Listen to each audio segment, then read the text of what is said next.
अस्सलाम वालेकुम दोस्तों, यहाँ पर ताज़ा तरीन और अहम तरीन ब्रेकिंग न्यूज़ से आपको आगाह करते चले।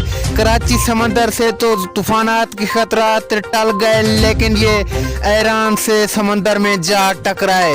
तो जी हाँ दोस्तों, ईरान में महकमा मौसमियात ने खतरनाक अलर्ट जारी कर दिया और वहाँ के माहीगीरों को समंदर में मछलियाँ पकड़ने से रोका गया। तो आइए दोस्तों, इस वीडियो की मुकम्मल तफसीलात जानते हैं, लेकिन इससे पहले वीडियो को लाइक करके चैनल को सब्सक्राइब कर दें और बेल आइकन को इनेबल करना ना भूलें, ताकि इस तरह की खबरों का नोटिफिकेशन आपको बार वक्त मिलता रहे, आप रहें बाखबर। जी हाँ नाजरीन, कराची समंदर से तो खतरात टल गए, लेकिन ये ईरान में बहुत से नुकसान कर सकते हैं और वहीं की माहीगीरों को भी खतरनाक हाई अलर्ट जारी कर दिया गया है और माहीगीरों ने अपनी कश्तियाँ पानी से बाहर निकालने की अमल दरामद कर चुके हैं। दोस्तों, अगली वीडियो तक के लिए हमें दीजिए इजाज़त।